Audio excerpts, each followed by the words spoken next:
I was holding the keys to my first house when my dad handed me the lawsuit. 3 days after closing, on a quiet street in Mesa, the sun was still low enough that the sidewalk looked washed clean. He placed the envelope in my hand like he was giving me a birthday card and said it was time for me to pay for the leukemia I survived. I remember thinking two things at once. First, I never had leukemia. Second, he looked almost proud of himself. My mom stood beside him with that soft smile she used whenever she wanted to be seen as gentle. Behind them, their attorney waited like this was a perfectly normal Tuesday afternoon. And here is the strange part. My hands did not shake, not even a little. That surprised me. Maybe I had already learned to expect this kind of thing from them, or maybe some part of me had known that the moment I finally built something for myself, they would find a way to take it. I want to say I argued. I did not. I just stared at the printed number $150,000 and felt something cold settle inside me. If you are listening and you have ever had a parent turn on you like a switch, flipped, you know that feeling. It knocks the wind out of you without making a sound. I'm Rona, 28 years old, and I have worked from the time I was 16. Fast food after school, grocery store weekends, nursing classes squeezed into whatever hours were left. I drove a car that rattled every time I turned right. Ate cheap soups at midnight before early morning shifts. For 12 years, I did that without asking my parents for $1. Meanwhile, Vanessa, my younger sister, glided through her teens and 20s like the world owed her comfort. My parents paid for her tuition, her apartment, her bakery dream that lasted roughly 6 months. I did not say that with resentment. It was just the math of our household. She was the one they chose to invest in, so there I was. I am 28 years old, a pediatric oncology nurse who finally had a place with my name on the mortgage and not a roommate list. I had walked through the rooms earlier that morning testing the light, remembering exactly how many hours I covered for other nurses to afford the down payment. I had bought used furniture, cleaned the cabinets until my hands smelled like lemon disinfectant. It felt like the start of something solid. My phone kept buzzing in my back pocket. First my mom, then my dad, then Vanessa. All variations of that need to talk now. I ignored them. I wanted one afternoon without being pulled into their urgency. Then the doorbell rang. I looked through the peephole and saw the three of them. My mom was wearing a knit top I had never seen, my dad in that button-down he wore to funerals, and a man in a dark suit behind them who looked like he wished he were anywhere else. I opened the door anyway, old habit. My mom stepped forward first, glance sweeping the living room like she was already taking inventory. She said they were happy for me. Congratulations on the house. Her voice had that sugary tilt, like she was reading from a script. My dad stayed silent until she finished. He said they would not stay long. They just had something important to give me. That was when he handed me the envelope. Inside was a stack of papers explaining that I owed them $150,000 for leukemia treatment costs they claimed they had paid when I was 18. My dad said the church raised money. My mom said they took a second mortgage. Then she dabbed below her eye, that there was nothing there. Vanessa stood near the fireplace with her arms folded and the smallest smirk. She said it was only fair since I had bought a house worth $300,000 without considering what I supposedly owed. I could hear myself breathing, slow, steady. I asked when exactly I was treated for leukemia, because I remembered anemia, iron supplements. A specialist told me to eat more spinach. I remembered working double shifts that year because money was tight. I did not remember chemotherapy, baldness, bone marrow biopsies. My dad said I was too sick to remember clearly. My mom said the doctor had diagnosed stage 2 leukemia, and she had done everything in her power to save me. The attorney behind them nodded like he expected me to crumble. The bill they handed me listed Desert Hope Cancer Center. I had never heard of it. The codes printed beside the treatment names did not line up with anything I knew from my work. I asked who the doctor was. My mom said the clinic had closed. My dad said I should not question people who saved my life. I remember pressing my thumb against the edge of the paper because I needed something sharp to focus on. Then came the ultimatum: 30 days to repay what they claimed I owed. If I could not, they would pursue the lien and force the sale of the house, my house. The attorney said they were prepared to file immediately. My dad said this was the responsible thing to do. My mom said she was disappointed it had come to this, but they needed the money back. Vanessa, still smirking, said I should not act surprised. She reminded me my parents had sacrificed so much for both of us. My mom glanced at Vanessa then. A look so quick I almost missed it. She said Vanessa deserved the house more than I did anyway, that she had always been the responsible one. The daughter who listened, the daughter who never questioned them. It slipped out so casually it felt rehearsed. And suddenly the logic sharpened into place. If they could pressure me into transferring the deed to her, even temporarily, she would sign anything they put in front of her. Then they would sell the house, take the money, and patch whatever financial hole they were drowning in. Vanessa would never push back. She never had. For the first time, I understood I wasn't just the target. I was the obstacle. I should mention something here. People sometimes imagine these moments as loud or dramatic. They picture shouting, doors slamming. But this moment was quiet.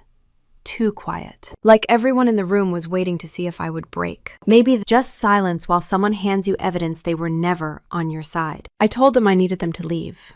My voice came out flat. No anger, no pleading, just a flat line.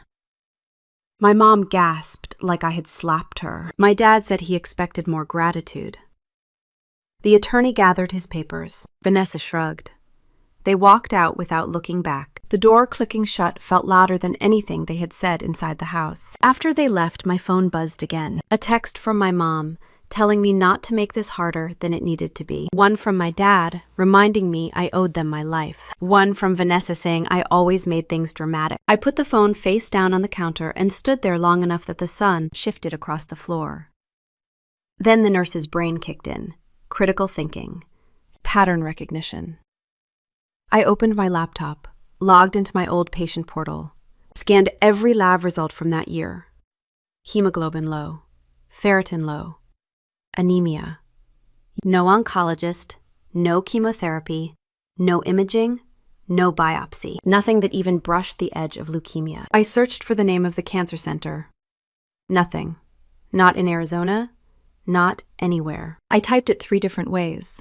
Still nothing. It was absurd. It was infuriating. And it was suddenly very clear that whatever story they had built had nothing to do with me and everything to do with money. My phone buzzed again. A text from Sandra asking how the house was coming along. I almost ignored it.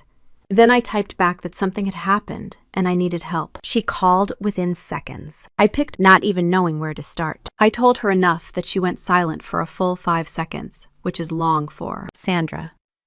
She finally said we would figure it out and to save every document. When the call ended, the house felt heavier. Or maybe I finally understood why I had been so reluctant to let my parents through the door in the first place.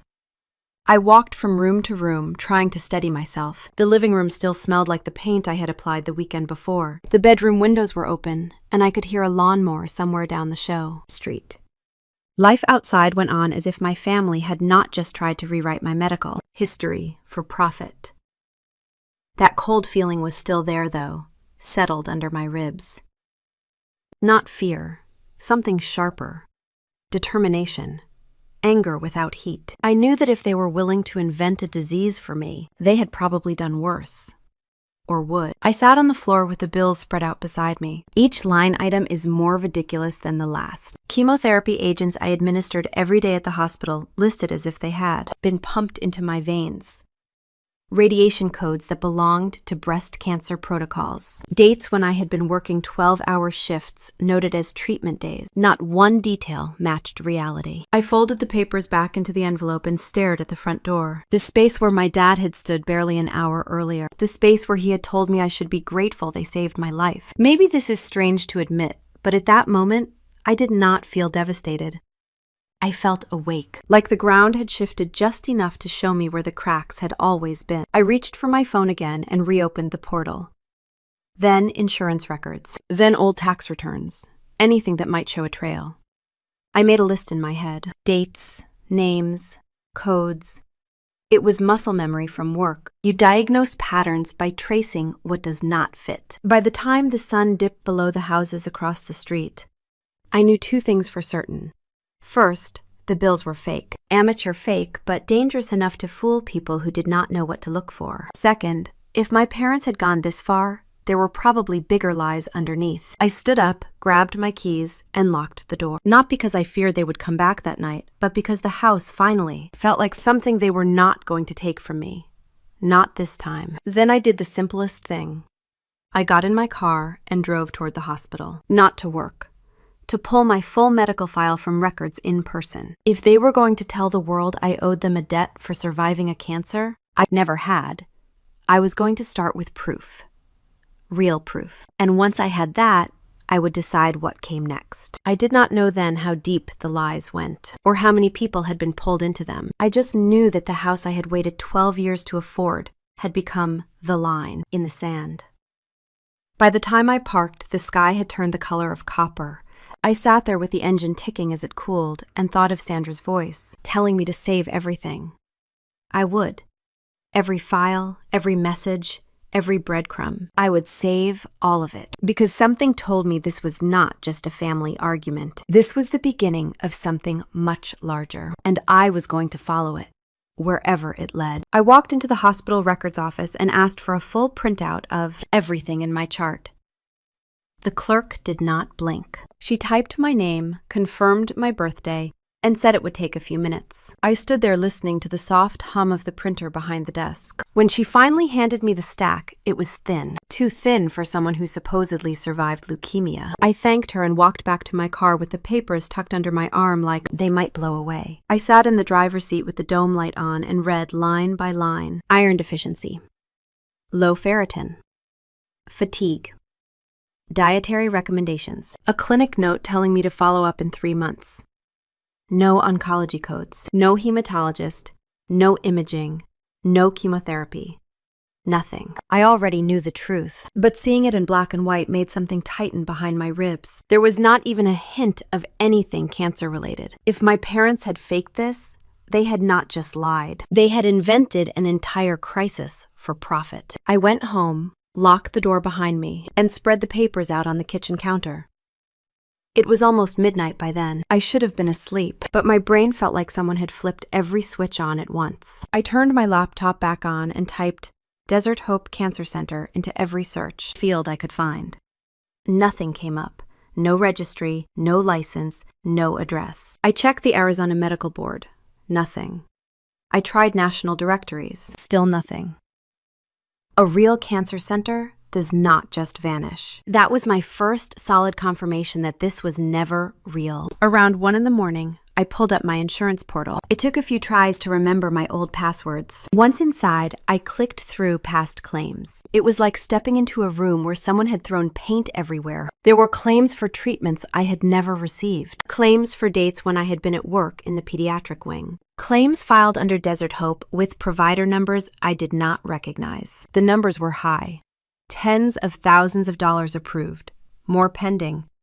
My mouth felt dry as I scrolled. I called the insurance number, not expecting anyone to pick up. A recorded voice said the lines were closed until 8 a.m. I made a note to call as soon as they opened. Then I opened my mom's social media page. I had unfollowed her years earlier but never blocked her. A post from a decade ago sat near the top of a tagged album.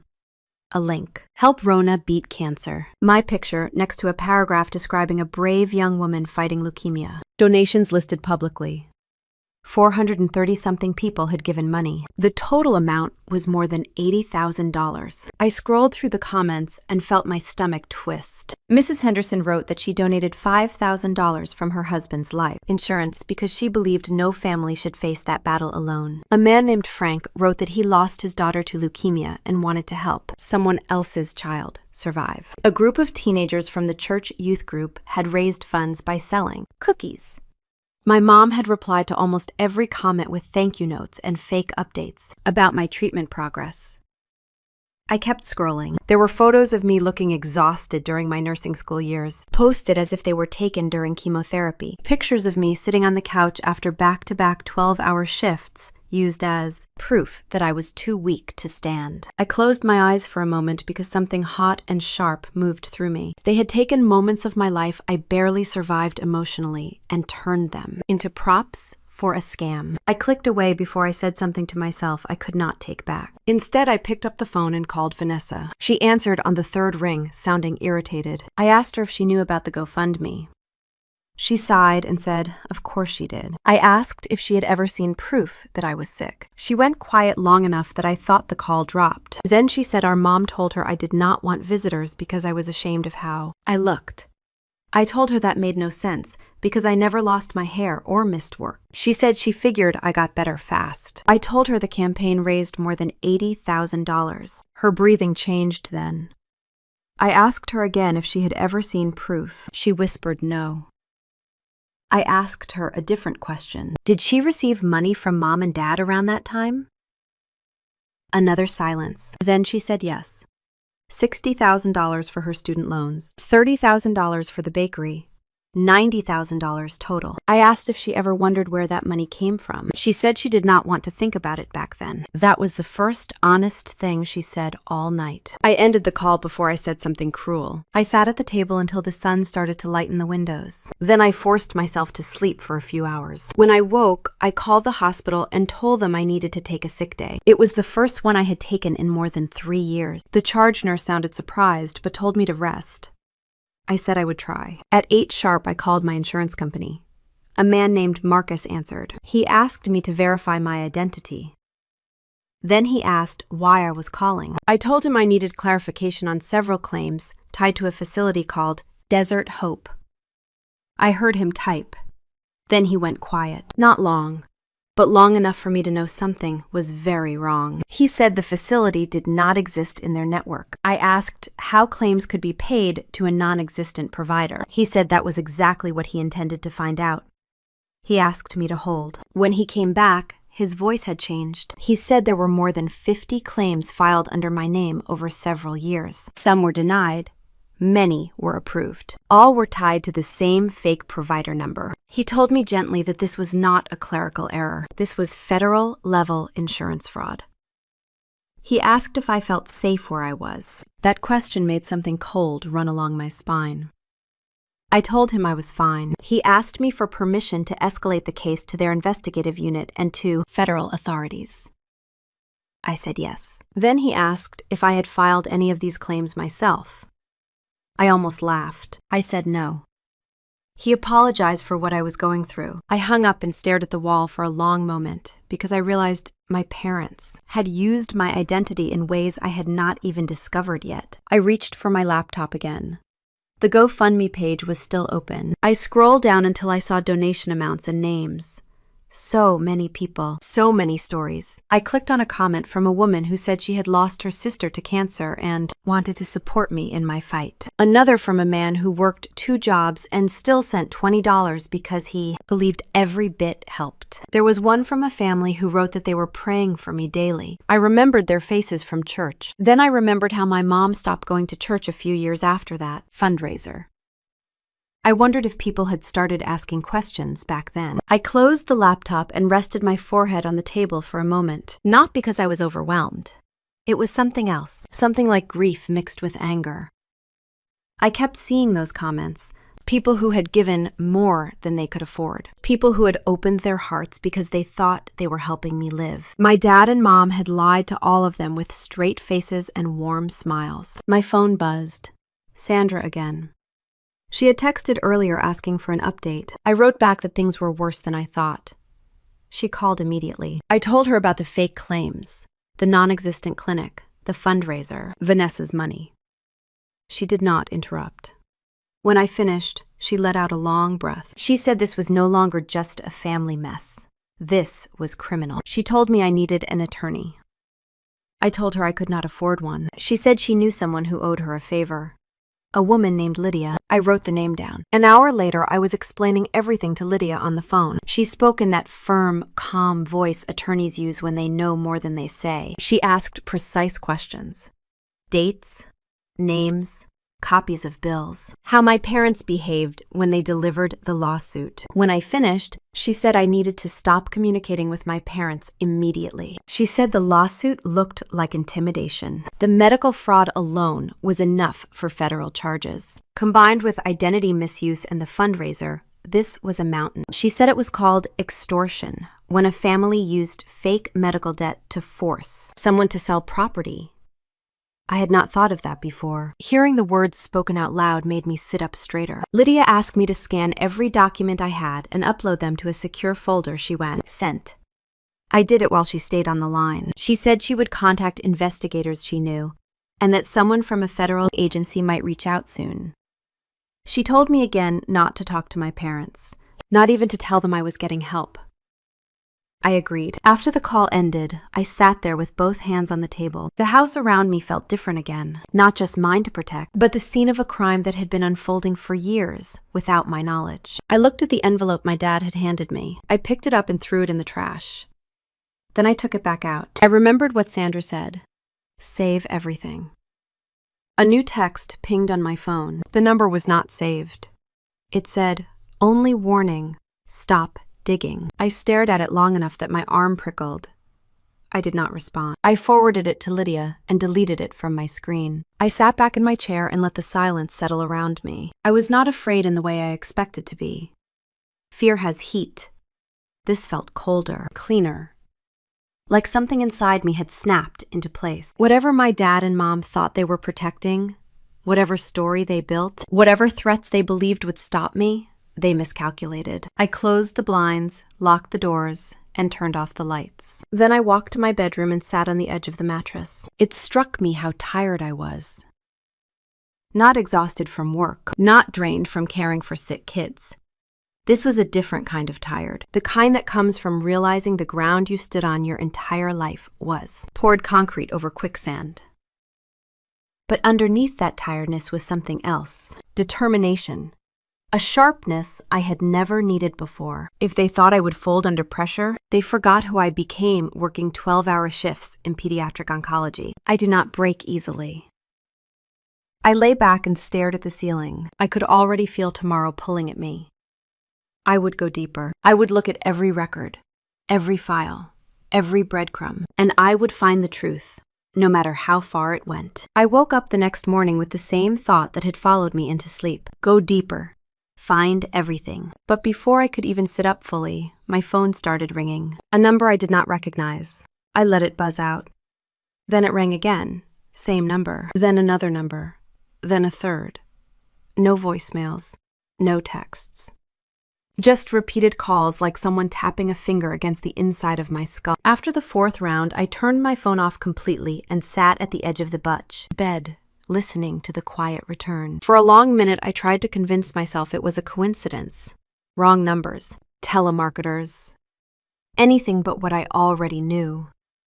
Fear did not hit first. Irritation did. The kind you get when someone keeps nudging you while you are trying to think. I went into the kitchen, made coffee, and watched the steam rise until I felt steady again. I had the day off, technically. A sick day that was not really sick. I could have stayed home, pulled up more files, dug into the insurance portal. Instead, I found myself grabbing my keys and heading out the door before I had fully decided where I was going. My feet knew before my head did. St. Catherine's Church, the place where the fundraiser started, the place my mom had used as her stage. It was Sunday. The street outside the church was lined with cars. I parked near the far end of the lot and sat there for a few seconds with the engine still running. My hands were on the wheel, but my mind was still back at my kitchen table with those comments from strangers who believed they were saving my life. I turned off the car and stepped out. The air smelled like dry grass and old hymnals. A few families were walking to their cars, kids running ahead, a couple hugging goodbye. I waited until most people had cleared out, then walked toward Mrs. Henderson's blue sedan. She stood beside the driver door leaning on her cane, adjusting her purse strap with careful fingers. I had always remembered her as the woman who brought pies to church potlucks, sweet potato in the fall, cherry in the spring. Now she looked smaller somehow. I said her name softly so I would not startle her. She turned, squinting a little. Then her face opened in recognition. She said she had not seen me in ages. I said I knew. I told her I needed to talk to her about something important. She nodded and said she had a few minutes before her grandson picked her up. I asked if we could step to the side where it was quieter. She agreed without question. I told her I was not sick a decade ago, not with cancer. Not with anything close. I told her the fundraiser was built on lies. I told her the picture my mom posted of me looking weak was taken after a 14-hour shift, not chemotherapy. As the words left my mouth, I watched her expression shift. First confusion, then disbelief. Then something that looked like a slow, heavy heartbreak. She reached for the car door to steady herself. Her knuckles were pale. She asked me to repeat it. I did. She asked if I was absolutely certain. I told her I had my medical records in my bag. She looked toward the church building as if expecting someone to appear and explain it all away. Then she whispered that she gave $5,000 from her husband's life insurance because she thought she was saving me. She said it quietly, like saying it too loudly would break something inside her. I felt a rush of nausea because she was exactly the kind of person my parents had. Targeted, honest, kind, trusting. I told her I was sorry. Not for what I had done, for what had been done in my name. She pressed her lips together, fighting tears, then turned toward a woman walking by and called her over. That woman called another. And another. Within a minute, I was surrounded by faces I had grown up seeing in pews, potlucks, and holiday gatherings. I repeated my story again, and again, and again. Each time it felt heavier, like passing the same burden from one pair of hands to another. They asked questions. Did I have proof? Was I sure? How could this be? Someone asked where the money went. Someone else said she donated her grocery budget for an entire month. They looked at me like I was both the victim and the reminder of what they had lost. Pastor Mike walked toward us from the church doorway. He had that kind, steady presence that made people think he could fix things just by being there. He asked what was going on. Mrs. Henderson told him. He looked at me with an expression I had never seen from him before, a mix of shock and sorrow and something like guilt. He said my mom and dad told him a very different story years earlier. They said I was private, that I did not want visitors. That treatment was taking a toll. I asked him if he remembered anything unusual. He said yes. He remembered that a few years after the fundraiser, my parents stopped coming to church. Abruptly. People had started asking questions about my health updates because something did not add up. My mom had come to see him once after service, asking if he could talk to the congregation about giving us space. He had trusted her. Now he looked sick about it. Another voice spoke behind him, Frank. I had not seen him in years. He looked older, harder around the edges. He said my mom had sat at his kitchen table talking about how terrified she was to lose me. He said she knew his daughter Emily died from leukemia when she was 19. He said my mom asked him to pray for me while touching his arm, like she understood his grief. He said he gave $1,000 from the college fund he kept untouched after his daughter died. His voice trembled once, but he swallowed it down. Hearing him say Emily's name felt like someone had reached inside me and pulled something out. My mom had known exactly where to push, exactly which people would give the most. She had aimed straight for the deepest wounds in the room. More people gathered, some shaking their heads. Some whispered to each other. One woman said the fundraiser link had gone around the entire church community, that more than 400 people donated over time. Pastor Mike said quietly that he felt responsible. I told him he was not. He had been lied to like everyone else.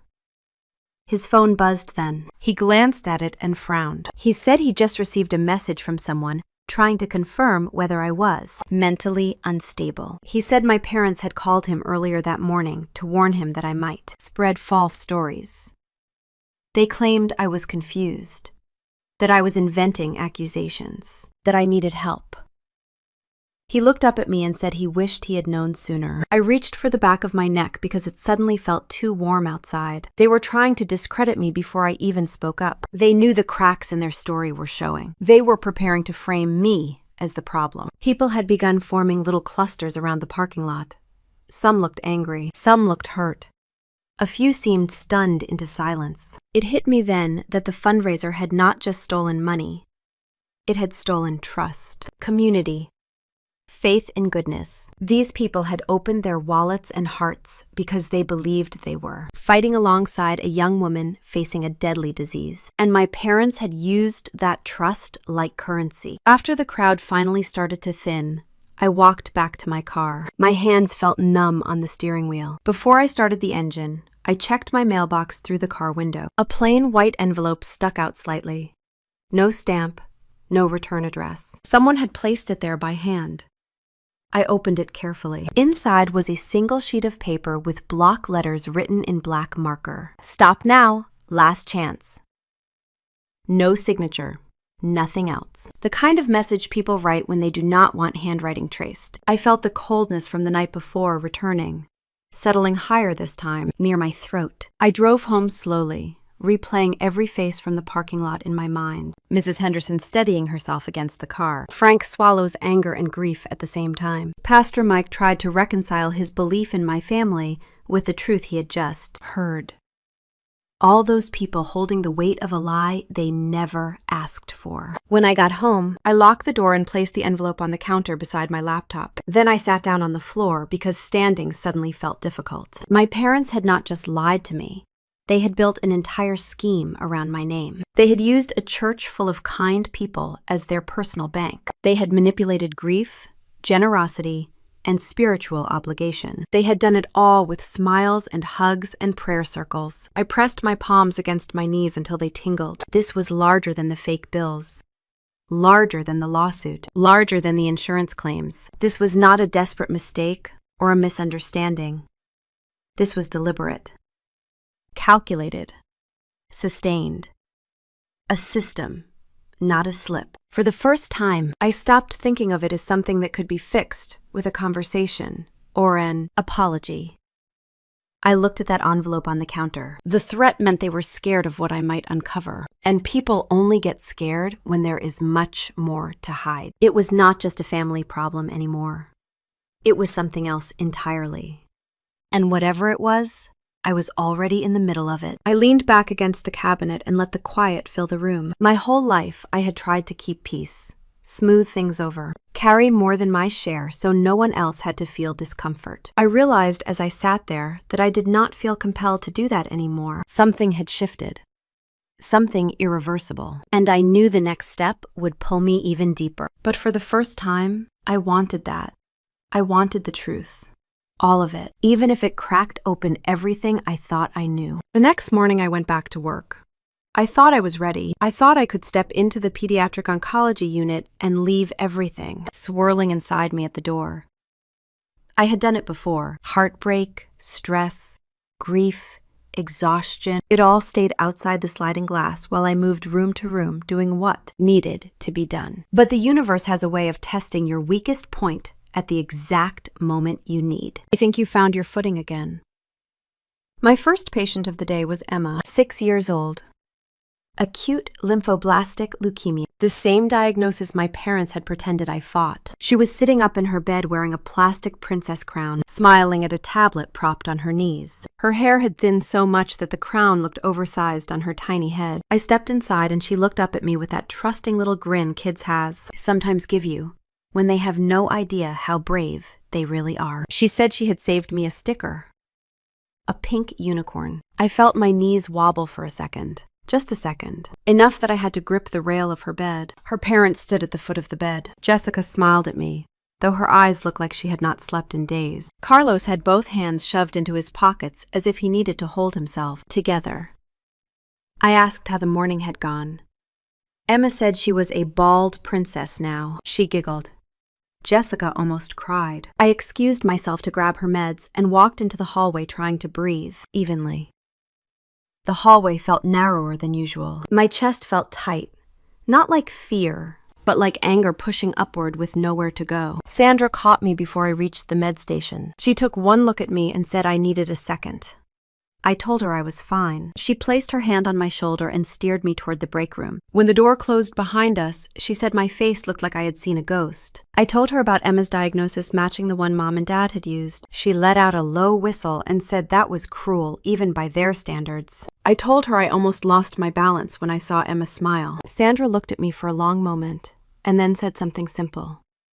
Emma is real. Her illness is real. You are here for her. What your parents did has nothing to do with this child. That snapped something back into place. Professional instinct. Compassion without collapse. I went back to Emma's room and walked her through each step of her chemo for the next day. She asked if she would throw up. I told her maybe, but we had medicine to help with that. She asked if her hair would grow back. I smiled and told her it would, but she looked adorable now too. She said she wanted purple hair next time. Carlos laughed softly for the first time that morning. After finishing the infusion, I stepped aside with Jessica near the window. She looked out at the parking lot like she was bracing for something. She told me they had already spent more than $50,000 on copays, medications, lost work hours, all the hidden costs that insurance never really covers. She said they were lucky compared to some families. They had relatives helping them. But even then, the road ahead was long. She said quietly that Emma's treatment plan could stretch 2 years, and they had no idea how much more debt they would accumulate. I felt that same cold tightening behind my ribs. My parents had stolen tens of thousands of dollars by pretending I had what Emma actually fought for her life to survive. People like Jessica and Carlos were drowning in bills while my parents were fabricating expenses for cash. I kept my voice steady as I told Jessica we would do everything we could for Emma. She nodded, eyes wet but grateful. The days stretched on. By evening, my feet ached, my throat felt raw, and my mind kept circling back to the church parking lot, the fundraiser, the fake clinic. When my shift ended, I walked out to my car and sat there with my hands on the steering wheel. The sky over Mesa was turning that soft copper color again. I thought about going home and sleeping, but something told me the night was not done with me yet. I drove home anyway. As I pulled into my driveway, I noticed a car idling at the curb. Silver sedan. Too familiar. Vanessa stepped out before I even turned off the engine. She looked like she had been crying for hours. Mascara smudged, hair pulled into a messy knot, hands shaking so badly she kept tucking them into her sleeves. I stayed in the car for a moment because I needed one breath before facing her. When I stepped out, she rushed toward me, saying she needed to talk. Her voice cracked in the middle of the sentence. I told her to slow down. She said she could not. She said she was scared. Really scared. I unlocked the door and let her inside because whatever this was, it was not something she could scream out on my lawn. We sat at the kitchen table. She looked at the same envelope from my dad still sitting near the edge. She flinched. Then she reached into her purse and pulled out a larger envelope. Not the thin paper kind. A thick manila one stuffed full. She pushed it toward me with both hands like she was surrendering something that I had been burning her fingers. She said she found the documents in Dad's office a few days earlier, files he kept hidden behind an old toolbox. She said she copied everything before he noticed. I opened the envelope and my breath caught. Bank statements, wire transfers, casino receipts, stacks of losses. Thousands of dollars drained in a single night. Multiple nights. Patterns of deposits lining up exactly with the dates of those fake insurance claims. Then I saw the papers, with a bold header printed at the top. Desert Hope Cancer Center, LLC. Registered in Nevada. Officer names listed. My dad. My mom. And my sister. Vanessa Martinez, secretary. My chest tightened so suddenly, I felt dizzy. I asked her what she had gotten herself into. She said she had been 19. She said Mom told her it was just paperwork to help with a consulting business. She said she did not read it before signing. She looked at me like she expected me to scream. I did not. I just felt a slow, heavy understanding settle over everything. I kept pulling out documents, a spreadsheet, pages of numbers. Column showing money coming from something called Christian Investment Circle. I asked what that was. Vanessa said it was a program my parents ran through church members and friends of friends. People investing retirement savings, inheritances, small nest eggs, promised returns, safe growth. My stomach dropped as I flipped through more papers. More than 50 families had invested over $2.3 million. I asked how much was left. Vanessa looked down and said almost none. She swung her purse open again and handed me the last sheet. A balance summary. $47,000 remaining. $2.3 million brought in. $2.2 million gone. I asked where it went. She pointed toward the casino receipts. I sat back in my chair because standing suddenly seemed impossible. My parents had been running a Ponzi scheme. A full-scale one. Real families, real money, real losses. Not small mistakes, not desperate loans. A systematic operation. And when it started to unravel, when investors began asking for withdrawals they could not cover, they sued me hoping to force me to give them $150,000. Enough to buy them a little more time. Enough to quiet the loudest investors. Enough to keep the illusion alive a few months longer. I looked at Vanessa. She looked like a child again. Lost. Scared. She said she did not know any of this until last week. She said she found Dad's computer open with a document labeled reality. She said it was a list of everything stolen and everything gone. She said that was when she panicked. When she realized her name was on official filings. When she imagined herself going to prison because she had signed a piece of paper. She did not understand. She said she came to me because she did not know who else to turn to. I closed my eyes for a moment because the weight of everything pressed too hard. The fundraiser. Insurance fraud, the fake clinic, the Ponzi scheme. My parents had layered lies on top of lies until they needed my house to buy them. One more month of pretending. I asked Vanessa why she brought this to me now. She said because I deserved to know. Because I was the only one who had not taken anything from anyone. Because she could not carry it alone.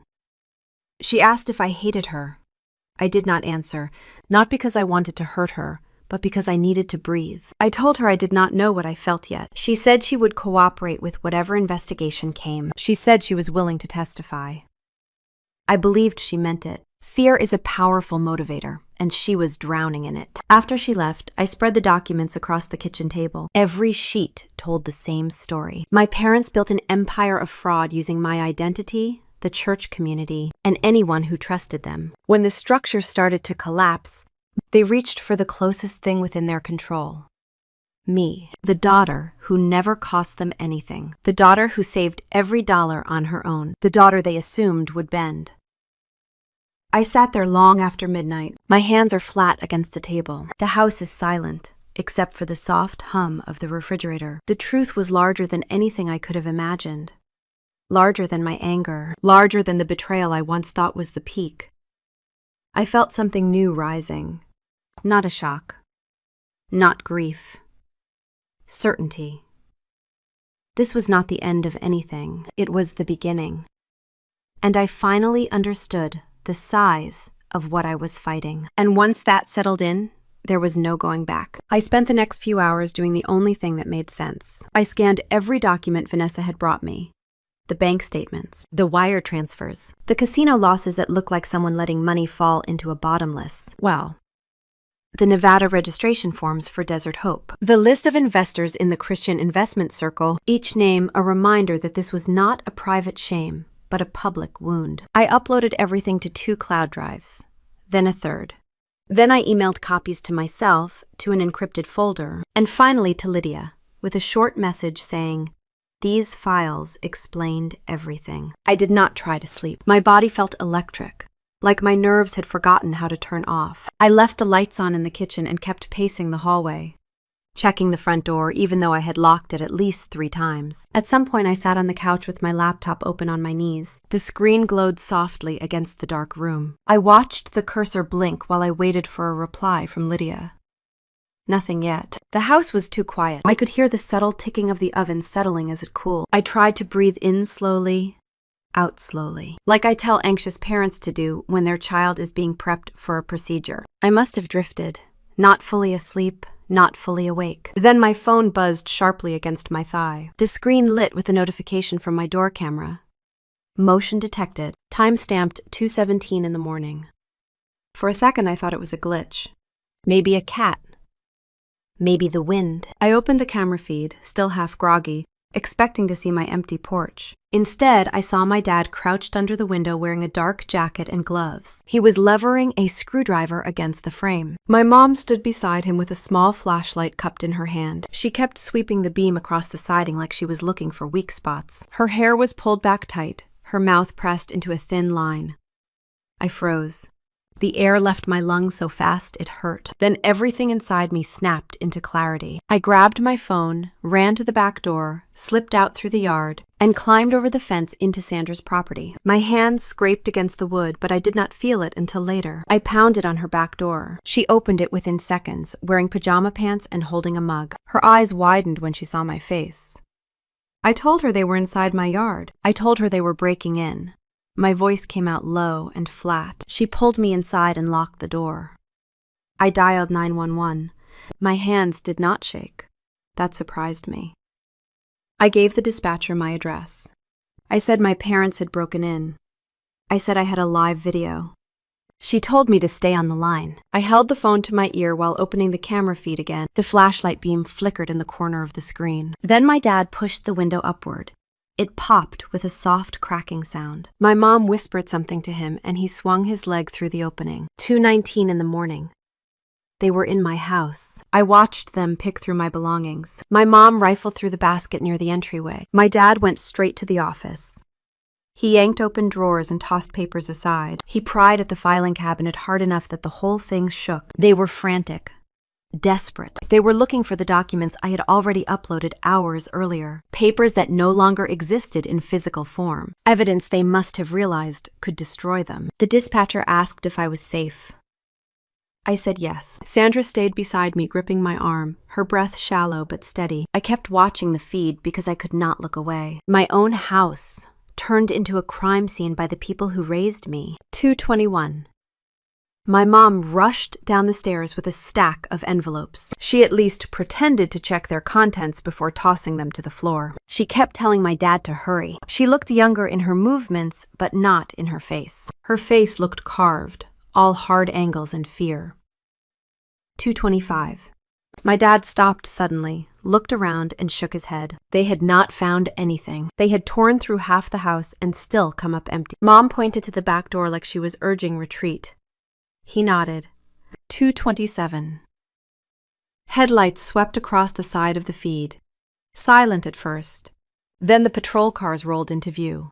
4 of them. They moved without sirens. A coordinated approach. Officers stepped out with flashlights drawn. My dad was halfway out the window when one of the officers shouted. He froze, then tried to run, but another officer closed in on him. He stumbled, face hitting the grass. My mom raised her hands, crying loudly enough for the camera mic to catch her voice. It was a wailing sound I had heard before whenever she wanted strangers to feel sympathy. An officer led her to stand. She kept crying and saying they had every right to be in the house. My dad shouted that I was mentally unstable. He said I was imagining things. He said he was there to protect me. His face was red and streaked with sweat. Sandra squeezed my shoulder and whispered that I should go out. I stepped onto her porch but stayed behind the line of officers. The night air felt colder against my skin after the heat inside her house. One of the officers, a woman with dark hair pulled into a bun, asked if I was the homeowner. I said yes. My mom tried to reach for me, but one of the officers blocked her path. She cried louder, saying she loved me, saying she was trying to fix things, saying I was ruining the family. My dad kept shouting that I would regret this, that everything I had was because of them, that they had sacrificed too much for me to betray them like this. I looked at them in a way I had never looked at them before, not through fear, not through guilt, but through the plain, flat truth. I told the officer I wanted full charges. I told her I had documentation of earlier threats and video evidence. I told her the break-in was deliberate and tied to an ongoing fraud investigation. My mom crumpled at those words. She bent at the knees like someone had cut a string, and she sank to the ground, wailing. My dad jerked his arm, trying to pull free from the officer's grip, but the officer held him firm. Neighbors stepped outside. Porch lights flicked on, one after another. I saw Mr. Chen from across the street holding his phone up, recording the entire scene. He nodded at me once, a quiet gesture of solidarity. The officers placed my mom and dad in separate cars. My mom looked out the window, as if waiting for me to rush forward and beg them to stop. I did not move. My dad shouted something muffled by the closed window. I did not care enough to decipher it. Vanessa stood by the curb. I had not seen her until that moment. She had been waiting in her car, engine running, her face pale. An officer told her to step out, and she did. hands visible. She kept saying she did not know they were doing this tonight. She kept saying she was sorry.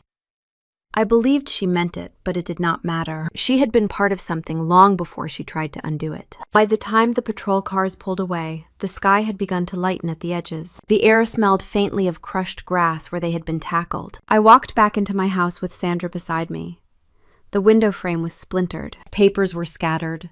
The filing cabinet leaned at an odd angle. My entire living room looked like a storm had torn through it. But none of that hit as hard as the envelope waiting on the kitchen counter. My phone buzzed again. A text from an unknown number. "You have no idea what you have started."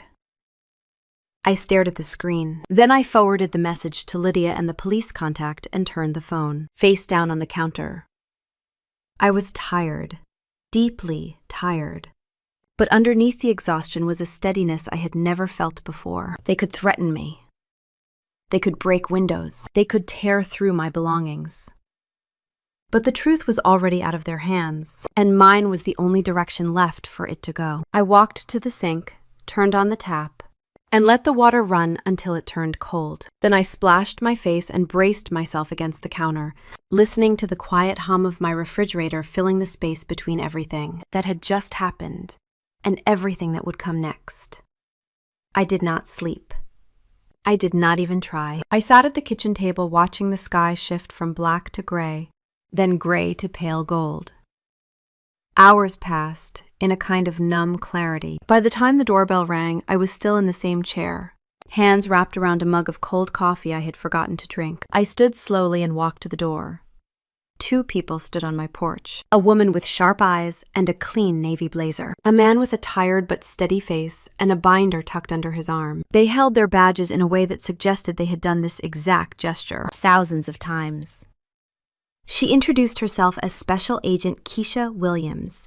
He was Special Agent Tom Bradford, Federal Bureau of Investigation. I opened the door wider without thinking. They stepped inside like they already understood the layout, as if they had been observing from a distance, long before this morning. Agent Williams asked if I was all right. I said yes, because saying anything else might have broken the fragile composure holding the upright. She motioned toward the kitchen, and we all moved there, passing the scattered papers still on the floor from the break-in. She glanced at the destruction but did not comment. They sat across from me at the table. Agent Bradford set his binder down, clasped his hands, and watched me with the calm patience I have only seen in people who deal with emergencies for a living. Agent Williams said Lydia had sent them the documents late last night. She thanked me for forwarding the threat message. Then she said something I had not expected. They had been investigating my parents for weeks. They had been following patterns of suspicious insurance activity. They had been trying to link fake medical facilities to actual people. The break-in escalated their timeline. They came now because it was no longer safe to wait. Hearing that my parents had been under federal investigation before I even knew the fake cancer bills existed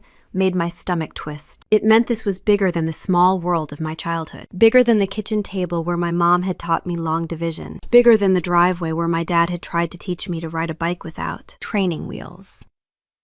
Agent Williams opened the binder and rotated it toward me. She let me read the first page without speaking. It listed 127 claims, 127 fraudulent insurance submissions filed under 11 different names. Not just mine. Names I did not recognize. Identities that belonged to real people. Some from church, some former co-workers of my dad, some strangers who had no idea their medical histories had been hijacked for profit. When I reached the end of the page, I felt an odd detachment, like I was looking at numbers for a grant request or a research report, not the criminal record of my parents. Agent Bradford then pointed to the total payout. $1.2 million, stolen through repeated fraud over several years. I asked why no one had caught it earlier. He explained that individual insurance companies see isolated claims. Only when multiple insurers share data do patterns surface. By then, the money was gone. Agent Williams flipped to the next section. The Ponzi scheme. Christian Investment Circle. She said her team had traced every deposit and withdrawal. She said the total collected across 13 years was $2.3 million. She let that number settle before continuing. The remaining balance was $47,000. The rest had been siphoned into casinos, personal accounts, early investor payouts, vacations, credit card debts. I told her I already knew some of that. Vanessa had shown me the documents. Agent Williams nodded. Vanessa had been in their office at 6 in the morning with her own attorney. She was cooperating fully. She was terrified, but she was telling the truth. She had signed the Nevada registration at 19 without understanding the nature of the business. Her cooperation would likely earn her a plea deal and reduced charges. She would still owe restitution, but might avoid prison. Hearing that made something inside me loosen. Not forgiveness. Not yet. Just relief that she would not be dragged down to the same depths as my parents. She had choices now. She was making the right ones. Agent Bradford moved to the next section. The identity theft victims. 11 people. Some elderly. Some work multiple jobs. Some with complicated medical histories that became even more tangled once false. Claims appeared under their insurance profiles. One woman had been denied life insurance because her file reflected a non-existent diagnosis. Another had been audited by the IRS due to fraudulent payouts she had never received. These were not faceless names. They were people whose lives had been bent in ways that would take years to untangle. He looked at me and asked if I understood the scope of what might happen next. My testimony would become central. My documents, my timeline, my willingness to testify at trial. I would be called as a witness in federal court, not just once. Possibly multiple times. I felt something shift inside me when he said that. A quiet solidness, like the ground under my feet finally stopped shaking.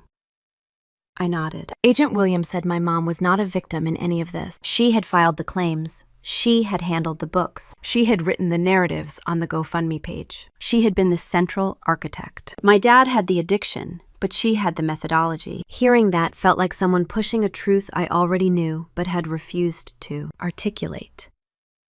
I asked if my parents would face prison. Agent Williams said yes. Federal sentences, significant ones. I asked how long. She said that depended on the court, but it could be decades depending on the counts and the judge's assessment of harm. She paused and did something I did not expect. She softened her voice. She said cases like mine were emotionally complex because the victims were also family members. She told me that defense attorneys would likely attack my credibility. They would paint me as unstable, vengeful, emotionally compromised. They would try to make the jury doubt me. She said I needed to prepare for that. She said it with the calmness of someone who had seen victims buckle under pressure before. I told her I understood. I also told her I was not afraid of the truth. She held my gaze for a long moment before nodding. Lydia arrived 30 minutes later. She sat beside me and skimmed the binder quickly, her expression tightening around the eyes the further she read. She asked the agents what they needed from me immediately. They asked for full cooperation and any other documents I had not forwarded. I told them everything was already in their hands. Then they asked if I would testify before a grand jury when the time came. Lydia looked at me. I said yes. The agents left after 2 hours. They took photographs of the damage from the break-in and collected the threatening note from the envelope. They said they would be in touch soon. When the door closed behind them, the house seemed impossibly quiet again. Lydia exhaled, long and slow. She said I had done the right thing preserving the documents. She said most people panic or destroy things without thinking. She asked how I was holding up. I told her I felt oddly clear, like everything blurry had suddenly snapped into focus. She warned me that once this went to trial, the defense would become more aggressive. They would hire private investigators. They would pull my employment history. They would find old teachers, former roommates, anyone who could give them a shred of material to twist into doubt. They would try to make me break down on the stand. I told her they could try. She placed her hand on mine for a moment. She said it would be hard. I said hard things happen to children like Emma every day. Adults could handle their share too. When she finally left, I walked through each room of the house. The place still looked violated. A drawer half open, papers scattered like leaves after a storm. The broken window was covered by a temporary board. But none of it shook me the way it had the night before. It all felt strangely small compared to what I knew now. Fraud, identity theft, federal crimes. Real victims, real numbers, real suffering. My parents had carved a trail through dozens of lives. Not just mine, not just a handful. Dozens. I sat on the edge of the couch and allowed myself to feel tired. bone-deep tired. But beneath that was the firmness I had not felt before.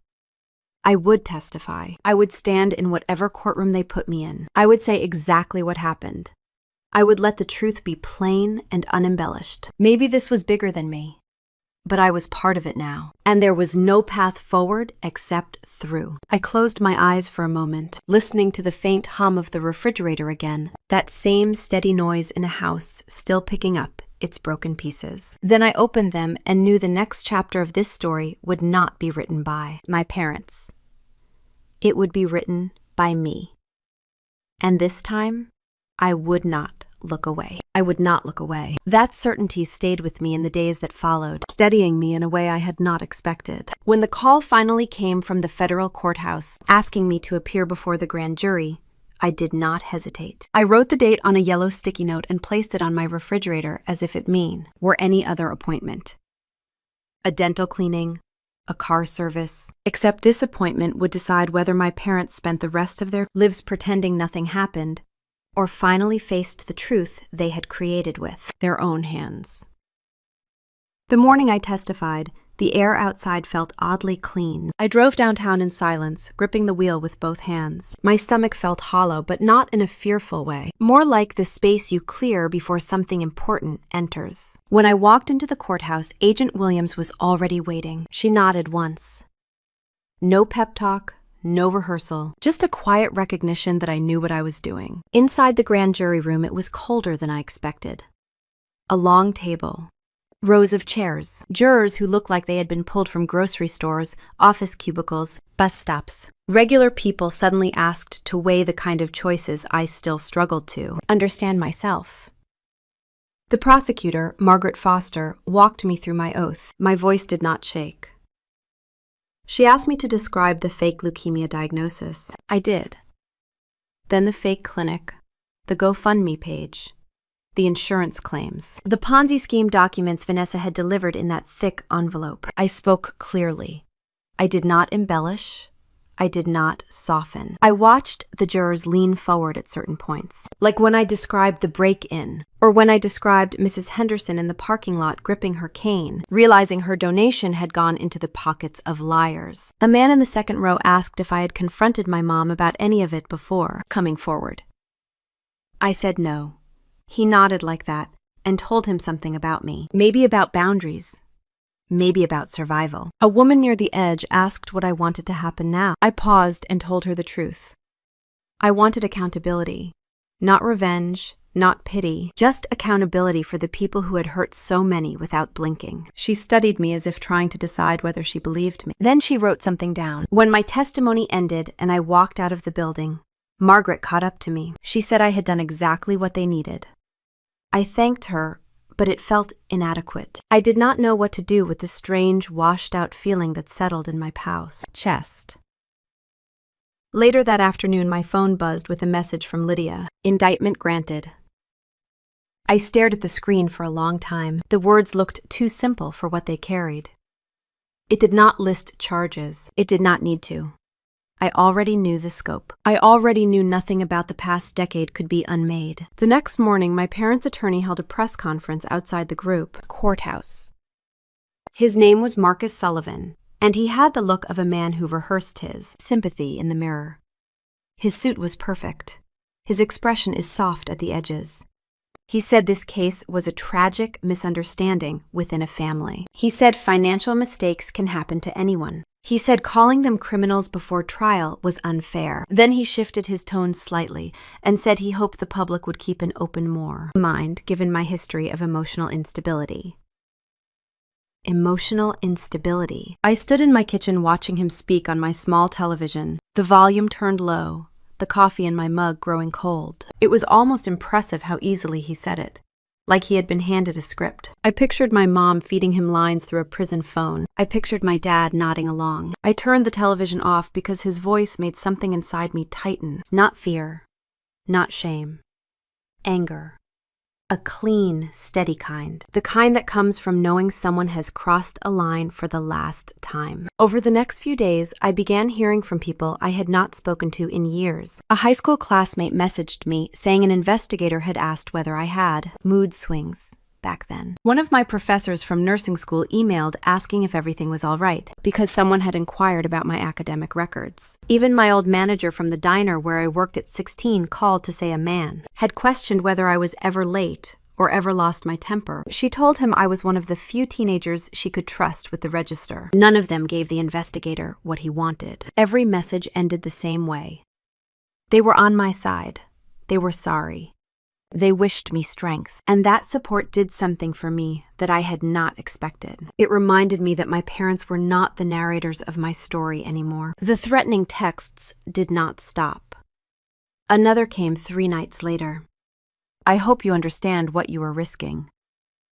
Another came after work. You think you will win, but you will not. I forwarded each one to Agent Williams. She told me to save everything.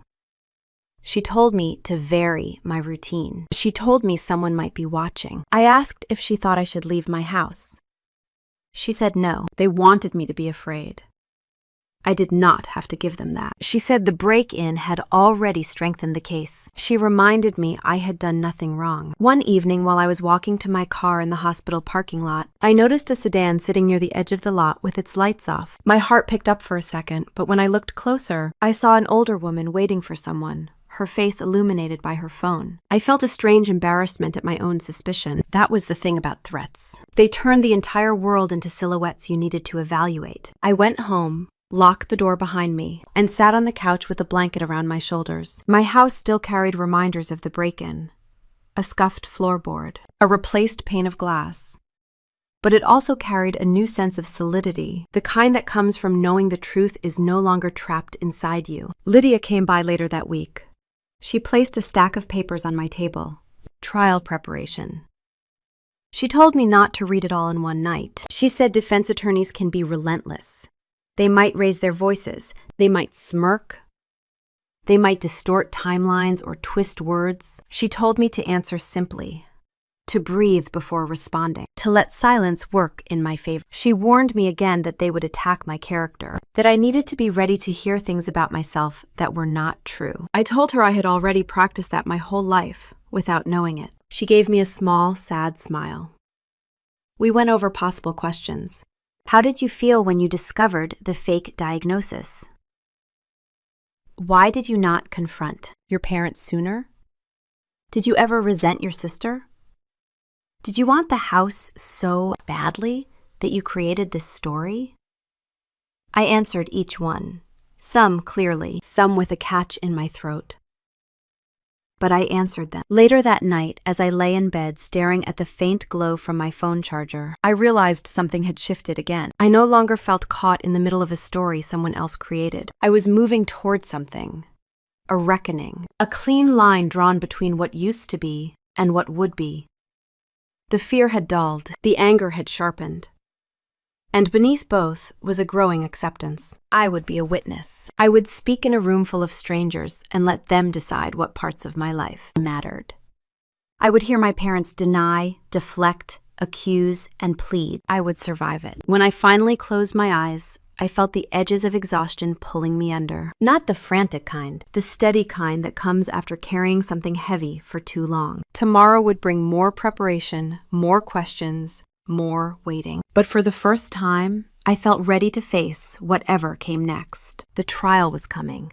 I would be there. Those words stayed with me through the weeks leading up to the trial, steady as a heartbeat. When the first morning of proceedings finally arrived, I felt strangely calm, not numb, not detached, just ready. Like someone had tightened every loose screw inside me overnight. The courthouse steps were crowded when I arrived. Reporters formed a loose semicircle near the entrance, their voices overlapping in a low, restless hum. I kept my head down and followed Agent Williams through the metal detectors. Inside, the air felt too cold again. Government buildings always did. I wondered if they kept the temperature low to make people uncomfortable enough to speak quickly. Jury selection moved faster than I thought it would. 100 faces rotated in and out of the room. Some said they could not judge a case involving a daughter testifying against her parents.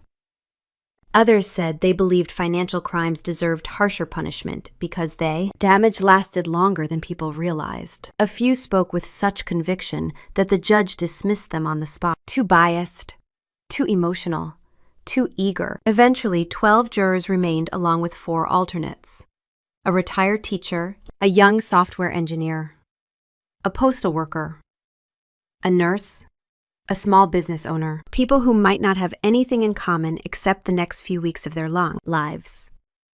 When opening statements began, I sat behind the prosecution's table with my hands folded tightly in my lap. Margaret Foster stood, her posture calm but strong, and walked toward the jury. She introduced the case plainly. My parents committed fraud using my identity. They created a fake medical facility. They filed 127 false insurance claims. They operated a Ponzi scheme for over a decade, collecting more than $2.3 million from people who trusted them. She promised the jury they would see evidence, documents, bank trails, testimony, video footage. She said this was not a story about misunderstanding or bad bookkeeping. It was a story about choice. Repeated, deliberate choice. Then she stepped back to her table without theatrics, as if she had simply laid bricks on the foundation she would build for weeks. My parents' attorney, Marcus Sullivan, took the floor next. His tone was gentle. He said this was a sad family dispute, that I had misunderstood my parents' intentions, that people with gambling problems make mistakes but do not deserve to be labeled criminals. He said the jury should consider my emotional state. He suggested I had a history of instability. His voice dipped slightly in a faux sympathetic way. He said he hoped the jury would not punish a family for falling apart. The jurors' expressions were mixed. Some are skeptical, some blank. One woman narrowed her eyes in a way that made me think she had raised teenagers, and recognized manipulation when she saw it. When opening statements ended, the prosecution called its first witness, the insurance investigator, Marcus Webb. He looked as calm in person as he had sounded on the phone the night everything began unraveling. He explained how claims are flagged, how identical diagnostic codes submitted through multiple insurers raised suspicion. He talked about following the paper trail to Desert Hope Cancer Center. He said the facility did not exist. No physical address, no staff, no licensure, no medical equipment, nothing except a mailbox in Nevada and a string of electronic submissions. He broke down the numbers. 127 claims, 11 stolen identities, $1.2 million paid out. He spoke with the kind of precise detail that made the courtroom lean in. Marcus Sullivan cross-examined him briefly, trying to suggest clerical errors or misunderstanding of billing codes. Webb stayed steady. He said clerical errors do not create non-existent clinics. Mistakes do not reuse identical forged documents across multiple insurers. He finished his testimony with quiet finality. The FBI agent testified next, Agent Bradford. He stood in his crisp suit with the binder I had seen in my kitchen weeks earlier. He explained the Ponzi scheme with a diagram projected onto a screen beside the witness stand. He said early investors were paid with money from later investors. He said the fund had no actual portfolio. The total deposits exceeded $2.3 million. The remaining balance was $47,000. He said the majority of the money went to casinos, vacations, personal expenses, and payouts to keep the illusion alive. The courtroom reacted with a ripple of whispers when he named the number of victims. 52 families. 52 separate stories of trust broken. Some elderly, some savings for children. Some are trying to rebuild after hardship, all used. Sullivan asked if gambling addiction could drive someone to make irrational decisions. Bradford agreed addiction affected judgment, but said it did not create shell companies, falsify records, forge signatures, or maintain a 13-year pattern of deception. The jury watched that exchange carefully. Logic is hard to argue with, and Bradford offered nothing but logic. Then came the moment Margaret had prepared the courtroom for. She played the video footage from the night of the break-in. My own breath caught even though I had watched it before. The jurors leaned forward. The room grew so quiet I could hear the hum of the projector. The timestamp glowed on the screen. 2:17 in the morning. My dad hunched beneath the window. My mom is holding the flashlight. The sounds of the window being forced open, the frantic way they tore through drawers. My mom whispered urgently. My dad yanked at the filing cabinet, their panic when they realized nothing was there. Then the arrival of the officers. My dad's failed attempt to run. My mom collapsed into her usual dramatic tears. My own voice in the background telling the officer I wanted full charges. The jury watched every second. People in the gallery gasped when my dad yelled that I was mentally unstable. Others shook their heads when my mom begged for mercy. One woman covered her mouth with her hand when the officers escorted them to separate cars. When the video ended, the room felt different, heavier, more grounded in reality. It is one thing to hear allegations. It is another to watch them unfold on a screen in front of you. Sullivan tried to soften the impact by suggesting my parents had panicked and made a poor decision out of fear. But the video spoke louder than he ever could. As each witness stepped down, the weight of evidence grew into something immovable. By the end of the week, even the air in the courtroom felt different. Thicker, more certain. Like the truth had pulled up a chair and settled in. I watched my parents throughout the week. My dad sat rigidly, his jaw clenched hard. My mom dabbed her eyes at predictable moments. Neither looked at me. Not once. I wondered if they had rehearsed not looking at me, so a juror might interpret it as heartbreak. But they did not seem heartbroken. They looked cornered. On Friday afternoon, the prosecution rested for the week. The judge dismissed the jury and cleared the courtroom. Margaret placed her files into her briefcase and approached me. She asked how I was holding up.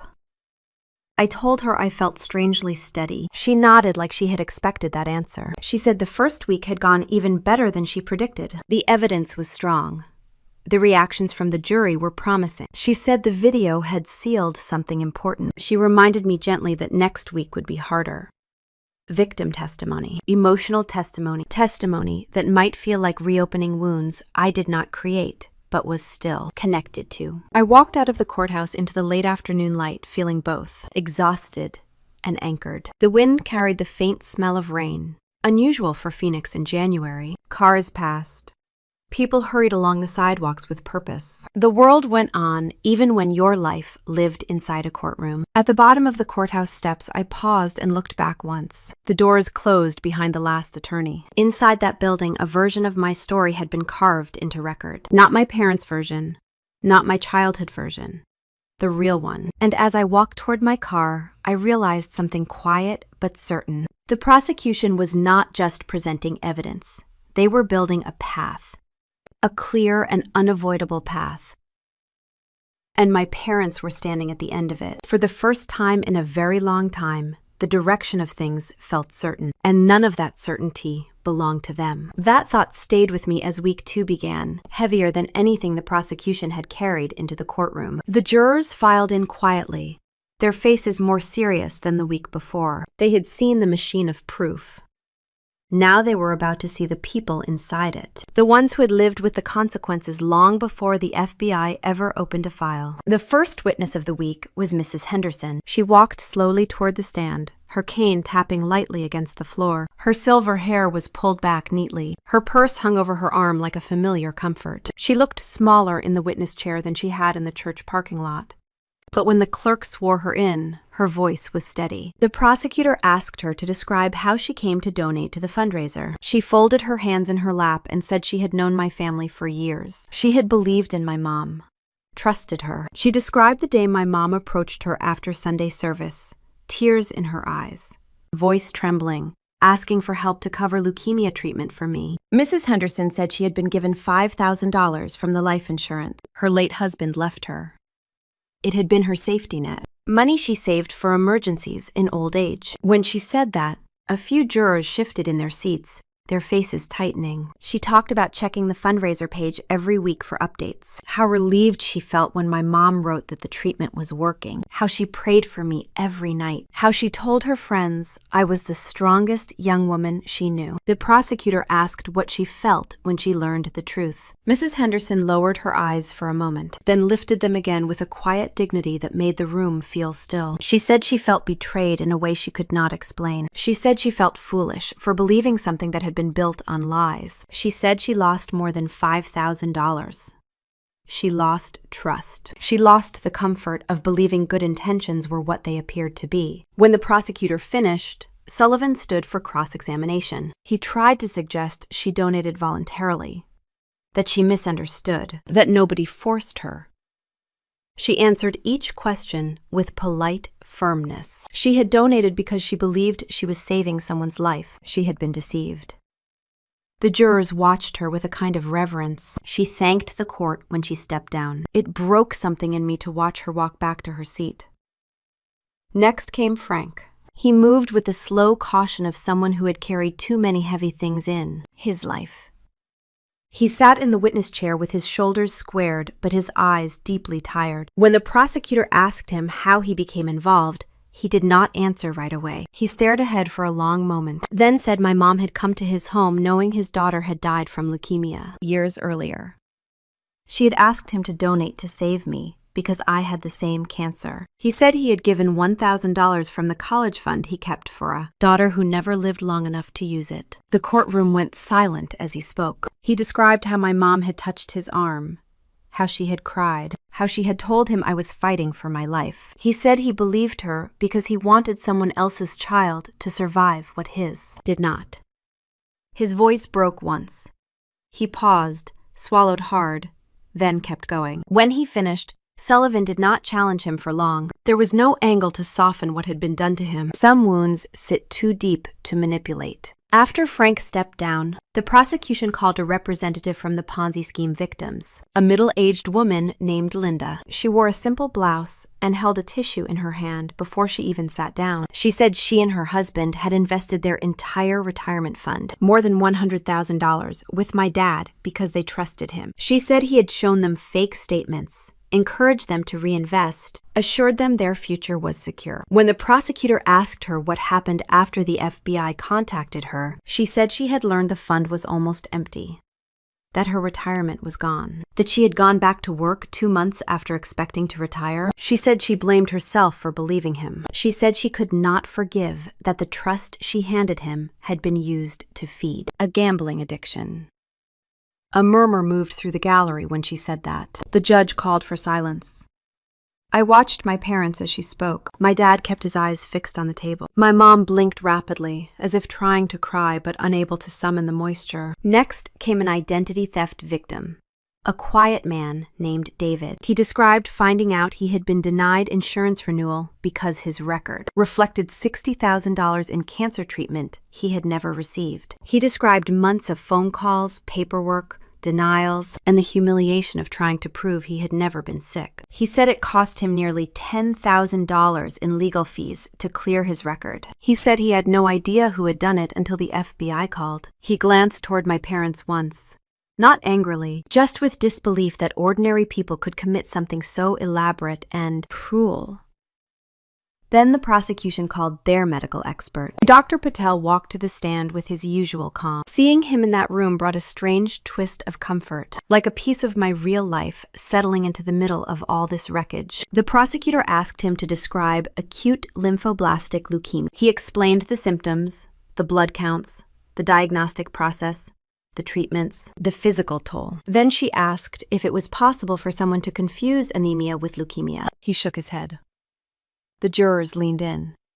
He explained that leukemia does not hide. It does not get mistaken for fatigue. It is not something a person could have without knowing. He said the claims filed under my name reflected procedures that could not be fabricated by accident. Bone marrow biopsies leave scars. Chemotherapy creates obvious side effects. None existed in my medical history. Sullivan tried to challenge him by suggesting someone without medical training could misunderstand a diagnosis.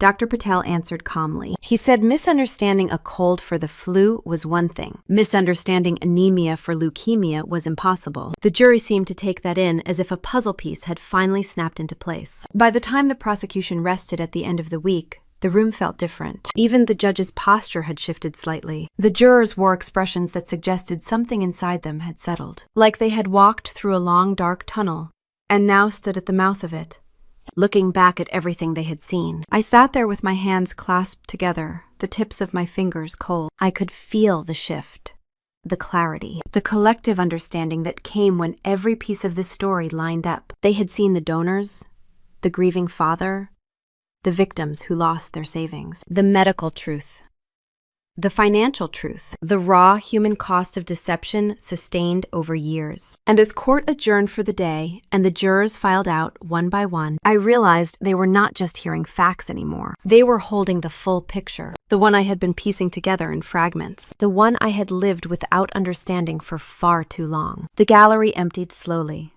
Reporters waited outside. The attorneys gathered their files. I stood, feeling the weight of everything that had been said in that room settle somewhere deep inside me. And I knew the next part was coming. The defense would take its turn. The story would twist again. They would reach for anything that could loosen the foundation the prosecution had built. But as I walked toward the exit, following the rustle of coats and the murmur of voices in the hall, I sensed something quiet but unshakable. The jury had seen the people my parents had fed on, the lives they had consumed, the trust they had broken.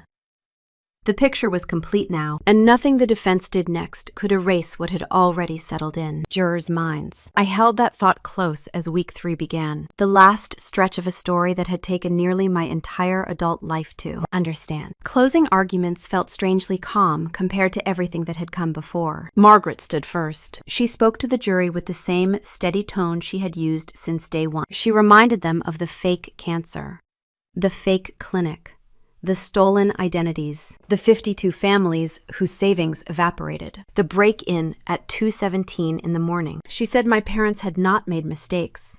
They had made choices. Choices repeated for more than a decade.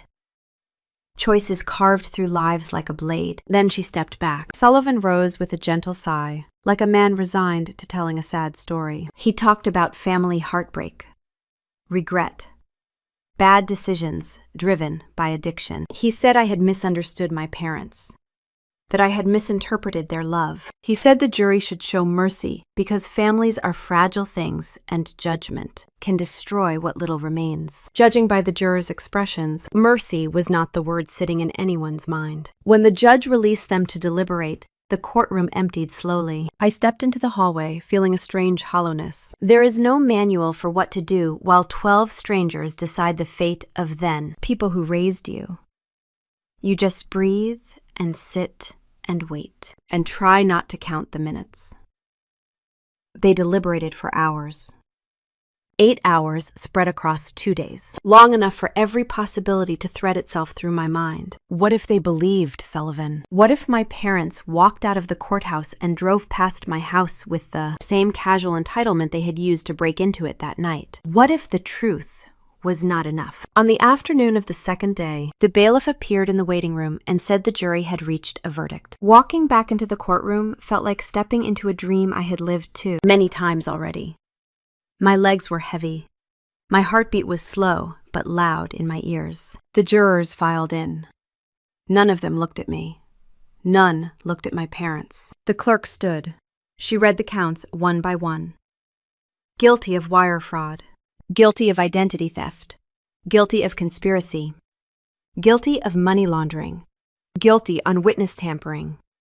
Guilty of burglary. The list kept going until I felt something inside me loosen and fall away. My mom let out a soft cry. My dad stared forward as if he had been hollowed out. Vanessa, sitting behind me, whispered a prayer under her breath. I did not cry. I did not smile. I just breathed, deeply and fully, for the first time in what felt like years. Sentencing came 2 weeks later. The courtroom was filled again. Victims sat shoulder to shoulder. Mrs. Henderson in the second row with her hands folded neatly in her lap. Frank was staring at the floor like he had used up all the emotion he had left. Families who had lost thousands. People who had lost trust. People who had lost years. They spoke before the judge delivered her ruling. Mrs. Henderson said she forgave them, but she could not forget. Frank said my mom had broken something sacred inside him when she used his daughter's memory to steal from him. Linda said she would never retire the way she had dreamed, but she wanted the court to understand she blamed the fraud, not herself, anymore. When it was my turn, I walked to the podium and rested my hands on the cool wood. I did not prepare a speech. I spoke the truth as it lived in me. I said I wished I could say I forgave them, but I did not. Maybe I would someday, maybe not. I said I was not there to punish them. I was there because their victims deserved acknowledgement and closure. I said I refused to spend the rest of my life protecting people who had shown no interest in protecting anyone but themselves. My mom cried louder. My dad closed his eyes. Then the judge spoke. Her voice filled the room like the final word of a long argument. She said my parents had preyed on generosity, on grief, on trust. She said their actions were not accidents, but a deliberate scheme carried out over many years. She said accountability was the only just outcome. She sentenced my dad to 12 years in federal prison. She sentenced my mom to 15. They were taken into custody immediately. No final goodbye, no reaching for me. Just the clink of handcuffs and the soft rustle of uniforms as marshals escorted them out. When the door shut behind them, I exhaled. Not out of triumph, out of release. 6 months passed. The trial faded from headlines, but not from the lives it touched. Emma entered remission. Her hair returned in soft brown waves. She brought me a drawing of her standing with me under a rainbow, both of us smiling with stick figure certainty. I hung it on my fridge. I kept working my shifts at the oncology unit. Helping families through the worst moments of their lives grounded me in a way nothing else could. It reminded me that pain does not always have to break you. Sometimes it shapes you instead. My house became a different kind of place, a haven rather than a reminder. I invited friends over. Sandra brought a peach cobbler one Sunday and said the kitchen finally looked warm. I planted herbs on the windowsill. Basil, rosemary, things that smelled like peace. Vanessa and I exchanged polite messages. Nothing more. She attended her meetings, found a retail job she liked. She started making payments toward restitution. She apologized again through a long letter she mailed to me. I read it once and placed it inside a drawer. Forgiveness is not a door you force open. Sometimes it stays closed until it knows you are ready. The victims formed their own community. Some received partial restitution from the sale of my parents' assets, though it was pennies compared to what they lost. Still, they said it was something. A recognition. A closing of a wound. I built my own kind of family during those months. A chosen one. People who showed up without expecting anything in return. People who held my truth without reshaping it. People who knew that loyalty without accountability is not love, but imprisonment. As winter approached, I decided to host a holiday dinner.